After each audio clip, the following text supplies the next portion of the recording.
because it's really, well, and that's what the whole purpose of this group was for, the different representatives and stuff, you know, so not necessarily making it one little handy dandy manual, but, you know, we want to see how and what would be the best way to formulate a plan at least. That can be modified, obviously, you know, to accommodate the region that whatever the ILC service area is in, or the particular tribal community is in. So, yes? I don't know if this is a comment or a question or both. We're planning to do teleconferences, right? Yes. And meeting again. Did you want us to maybe,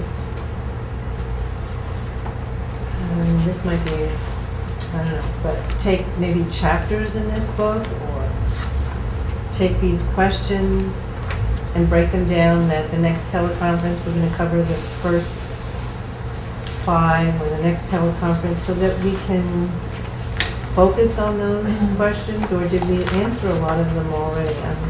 Well, Kind of. I mean, I don't know if we answered them. I mean, again, to me, but I mean, I'm a Native person and I've been working in the IL and stuff. So even though these are pretty much Yale's questions from reviewing the manual, you know, I mean, I can kind of go down in my head and again, associated with the area that I serve and answer these questions. But again, after you guys review, you know, and even if you see another manual out there or something, a training tool, and again, specifically to outreaching to, you know, Indians, but, you know, if you want to develop any more other questions or talking points or, you know, points that we need to actually really focus on or look at when we're starting to develop this plan or approach, yes, Pam. And I apologize, I think it's been an excellent discussion, and I came here for the discussion, nothing else. I just wanted to learn. It's cool. But because I couldn't really hear anything in the first conference call, Oh, yeah. I had a hard time. I don't know, I'd like more talk about what is our role here on this committee. I mean, are we giving, is it advisory committee? I don't understand what our role is and what you're looking for from us. So, you know, I'm not Native, so I'm like, give me a task.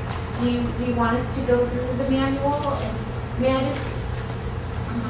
Well, I think that was one of the tasks prior to the meeting, was to review the materials and to sort of bring comments with you, and to look over these questions beforehand and see what So what's the applies. next step now? We have these questions, we have the manual, now what?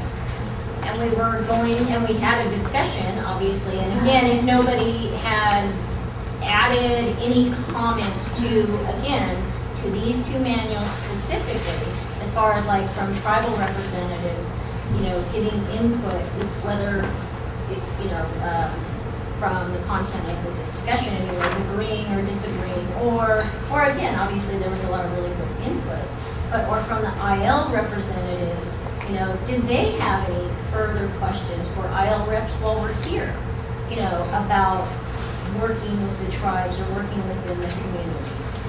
After that discussion, or after we had that discussion, and if anybody had any further questions, comments, or suggestions, then we were going to basically move into the strategic planning process. Because I mean, again, when well, I it is part of the recruited, strategic planning process. yeah, This is all part of everybody- the strategic planning process. But in terms of your talking more like tasks, what is our task? I think and that's, What's our role? Yeah, what is the So it's goal? just to continue the conversation. well, your role. I mean, our role as a group is to create a strategic plan, which involves everyone's really ideas, participation. There's going to be stuff that's going to need to be looked over, you know, on your own to say, okay, review this and submit comments, and those will go in.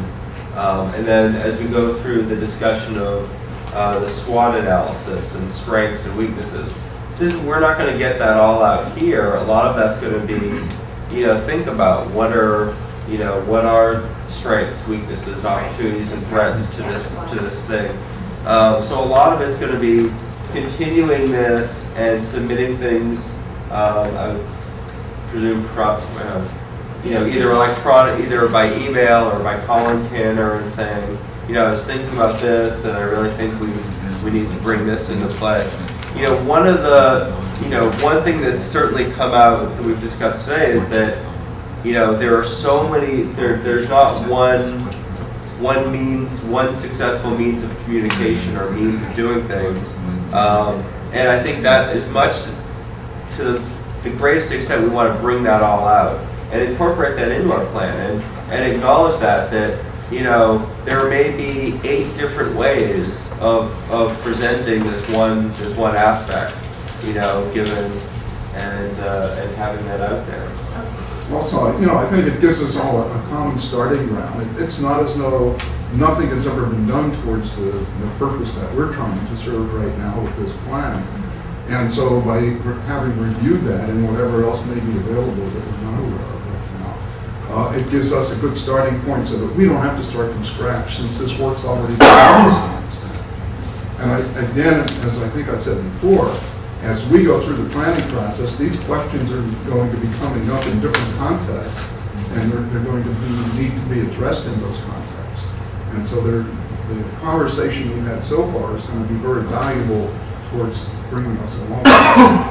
I'd like, just on a personal level, I would like to see us move into the planning process. I think ultimately, I would love to see the best, most relevant parts of both of these documents combined.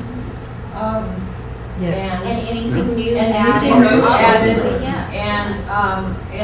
and I think that will happen sort of naturally, organically, as we move through the planning process. So I would be in favor of using our remaining time to start into the planning process as it's, I'm just looking at your Yeah, PowerPoint. Right, no, that's good. Right. And any further comments that people have on the questions or the manuals, certainly feel free to send those around to all of us, so we can all consider those.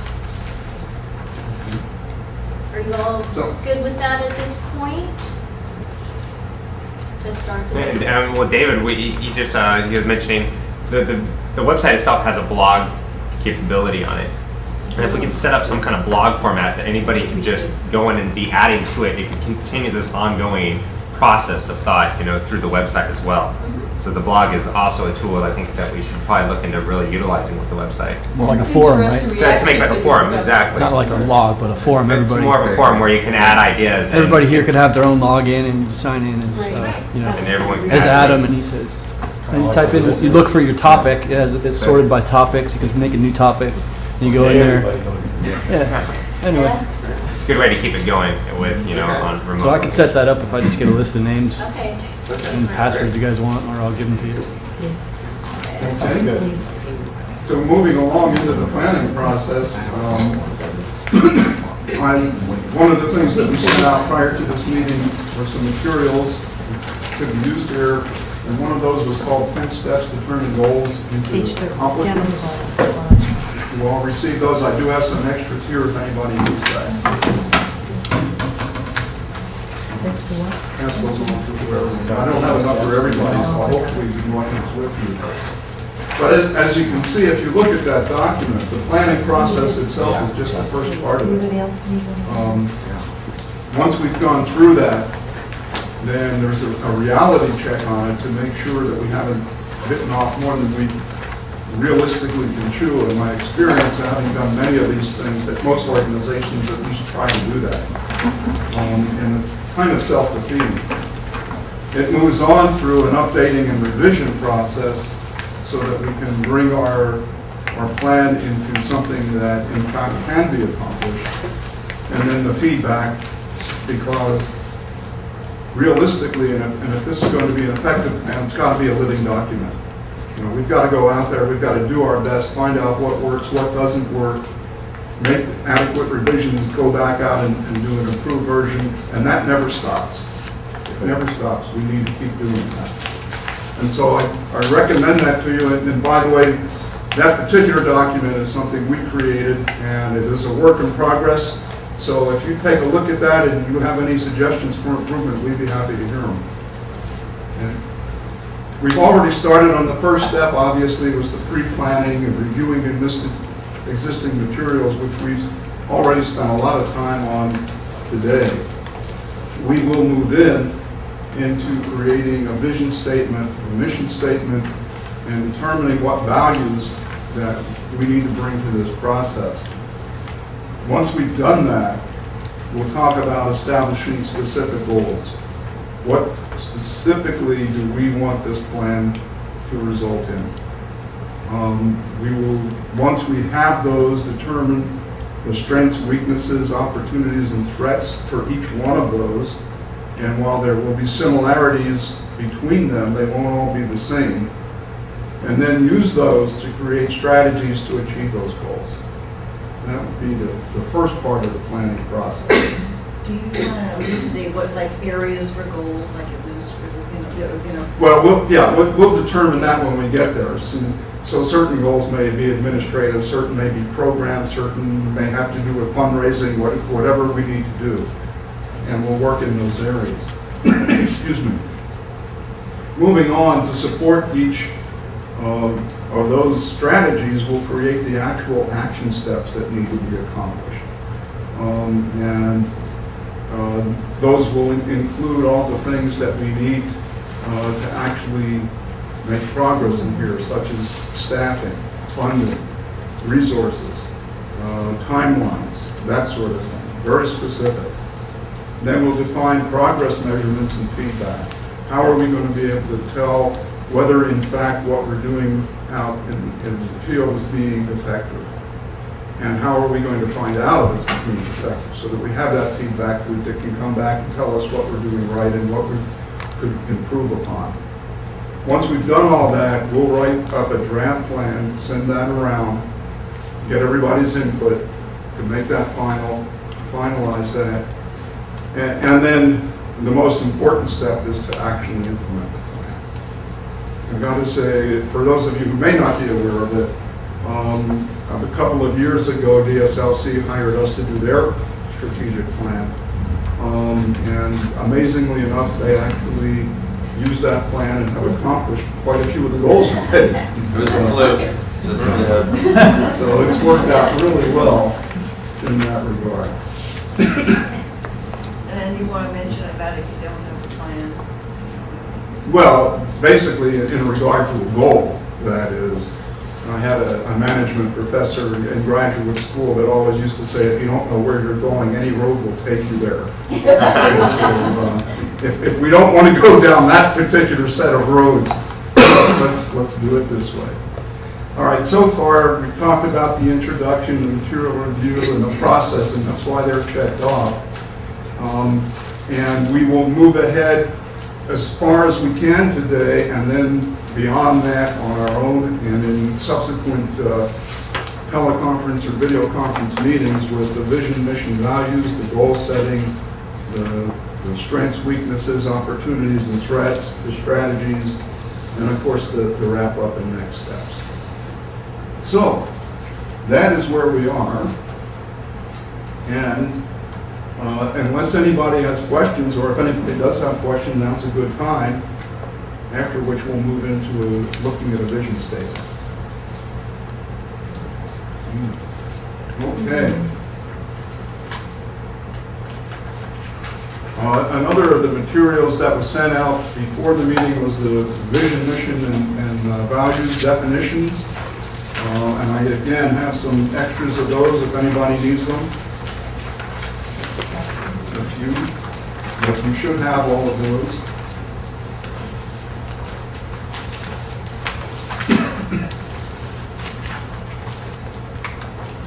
And we'll start with the vision statement, which is a description of the ideal situation that will exist when we fulfill our purpose. And you think way back to the beginning of this portion of the meeting, we did put a purpose statement up there, what it is we wanted to do, and you have it in your handout on your notes.